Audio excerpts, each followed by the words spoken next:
What's up, y'all? It's Marco from the Comics Pals at New York Comic Con. I am here, the one and only Jeremy Holt. Jeremy, how's been the con? It's been great. You guys make me feel like famous with this camera and this mic. It's awesome. Yo, we try to treat you well. You know, you've been on the show a few times. Yes, right. Long-time listeners will know Jeremy's been on the show twice. We did the reviews for Made in Korea, published by Image Comics with George Shaw. And I wanted to talk to you specifically about Virtually Yours. I just finished reading it. I loved it, and personally, I'm going through it. And so, you know, I made the connections. A lot of it felt kind of just like very, it hit a lot of marks. And I think in particular, the modern dating scene, a lot of what this was about your take on it, your perspective on it. And so I read a few other interviews that you'd done specifically about Virtually Yours. And one of them specifically with Comics Beat, there was one in particular where they had asked you specifically if what this made this a modern take. Right? You had mentioned it was the advent of the internet.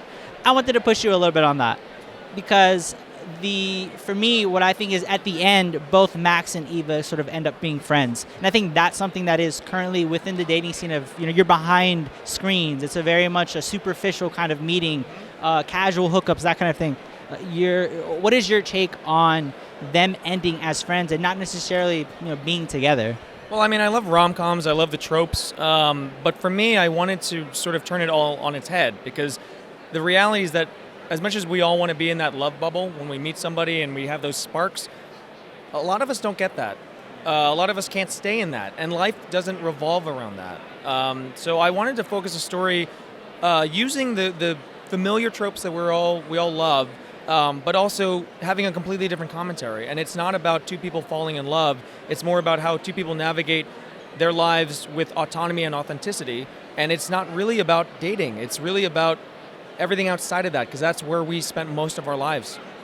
It felt very much like a story about companionship more than anything else. How do you navigate, to your point, the world in this, you know, just crazy setup, and especially some of the characters here coming out of, you know, more traumatic events? How do you find that rekindling? How do you trust somebody with a heart? How do you trust somebody with just your emotions, even if it's not necessarily romantic, to your point, but it is something that, well, I want to be in this person's life to some extent, as friends, as however it might be. And so I think the way that you played into those tropes and, to your point, inverted them, I think it's super successful. I had a lot of fun with it. Thank you. I think it comes down to communication. I think that what I've learned from my own experience with dating is that it's difficult to meet people who have the same communication style.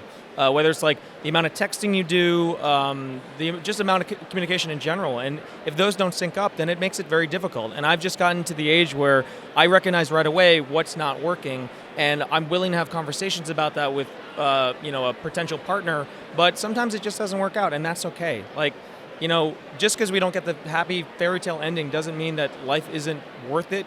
Life isn't like worth the pursuit of happiness. Like, you can still find it in other ways, and it doesn't have to be this honestly codependent setup, because a lot of the rom-coms that I love are set up on two people meet under false pretense, that lie gets exposed, and then one's chasing after the other. And I wanted to play with that a little bit, but also that it's not all about that. Like, there's ways to have these conversations, and what does that look like when it's not just about dating, but it's about friendship mostly. I think the communication is so important, and I think one of the things that I noticed immediately was the way that you have both Max and Eva just start messaging, the way that they kind of start to showcase just through the text, like how dorky they are. They make Star Wars references, they make these references to literature, and that played so well. And I wanted to ask, are you at all a fan of K-dramas? Because some of the meet cute stuff kind of, I felt was pulling on my heartstrings. I've become a new convert to the K-drama. I definitely like a lot of it. For me, the specific point of like showing their relationship where, you know, the app is all anonymous, so you don't know who you're actually communicating with for safety protocols. But what I wanted to show is that today, I think a lot of people believe, based on the current landscape of the last maybe 20, 30 years of romantic comedies, that this notion that everything exists on a spark, like that match, that connection, and that the compatibility or friendship will just somehow work its way into the relationship. And from my experience, that's rarely the case. And the fact that they meet and they're just really developing a friendship was something I wanted to highlight, because to me, the chemistry is the match, and the friendship is the wood, and that's the compatibility. And both cannot exist alone, and you need them together. But it requires conversations, and I like that they're meeting, not trying to sleep with each other or trying to fast track into a relationship, but they're just trying to get to know each other person to person. I'm so glad when I ask a leading question and it comes out sort of like the way I want. Okay, perfect. So we had just come out of a separate panel where here in New York Comic Con, Jeremy's been super busy, and one of them specifically is your takes on classic literature and adapting it into comics. One of the new books that you're working on right now, Gatsby, currently with Felipe Cunha. Yep. Okay, coming out of AWA, great panel, really insightful, and they asked a few questions that I sort of had ready, but one of the things that I wanted to ask specifically was, you have a penchant for issue 1. In my reread for Made in Korea, the way that you can bring somebody into the world, virtually yours, similarly, where you're able to just kind of set the groundwork. These are who these characters are. This is their sort of internal personal struggles. Knowing that you have a blueprint already, how do you have to make those adaptations in order to? And this is an 8-issue series, so how do you have to make those adaptations in order to bring somebody into the fold, knowing that there's already something there built out, but you have to inject your own sort of personality into it? Yeah, I think some of my favorite stories are storytellers who drop the protagonist right in the middle of a situation, because that is life. Like, when I moved back to New York last summer, it wasn't as if someone was waiting at my new apartment telling me, this is what you've missed in the last 8 years. It's like I'm dropped in. I have to use context clues of like, where do I go eat? Where do I hang out? Who do I become friends with? And storytellers like Aaron Sorkin and Alex Garland are some of my favorites because they can drop characters or drop the viewer right into a scene, and you are kind of unsure what's going on, but that to me is just an imitation of how life works. And that's, for me, my favorite tool or component when I'm kicking off a story. And I think it works really well. We've been reviewing a large part of some of the works we've been doing. Issue 1, I think, definitely is going to be on that list as well. We'll see if it's another banger out the gate, because Made in Korea, you guys should go definitely check that out. We did reviews of the entirety of all 5 issues. We had Jeremy on to talk a little bit more in depth about that. Really, really great, insightful conversation. And continuing through on the Gatsby piece. Your work specifically covers a lot about identity and sort of understanding yourself and understanding your relationship to other people. What was important for you in order to bring out the identity, knowing that you're going to be doing some gender bending, some identity bending, and potentially even race bending within Gatsby? Like, what are you trying to get at with these characters, and how are you implementing that into the story? I think for me, it was just thinking about the American dream, because the source material is a commentary on the signs of the times, and I wanted to take that and show what's the current social political climate in the 21st century in the context of the Gatsby narrative. So for me, I've always viewed the Nick Caro character as a glimpse into this world that he's not a part of. I wanted to be a bit more overt with it by having an outsider, someone from Singapore, a Singaporean, come to America to stay with his American cousin, and he gets this glimpse. And for him, he wants to assimilate. He wants to understand the American way. And through that journey, he realizes the American dream isn't what he imagined it to be.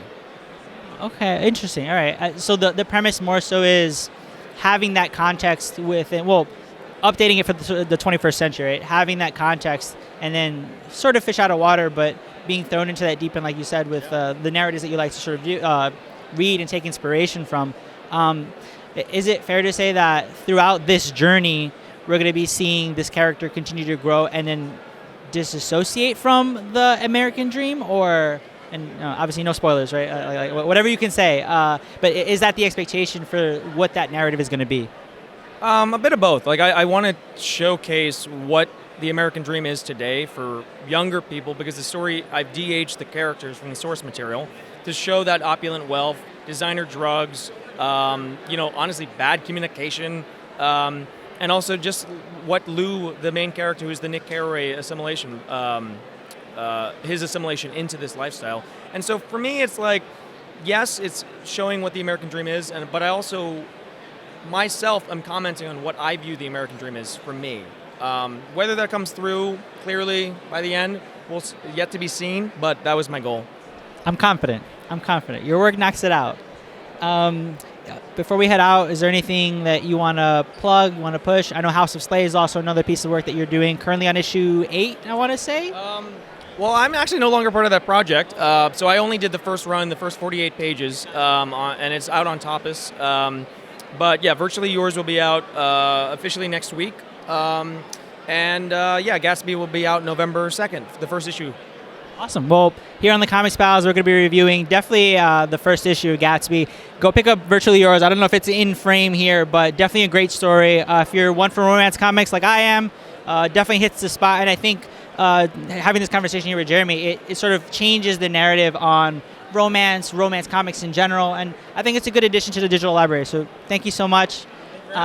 If you guys want more content here, stay tuned to the YouTube channel on all social medias at The Comics Pals. We'll be here the entire rest of the weekend. Jeremy, thank you again. This was great. Always a blast having you on. Likewise. See you guys.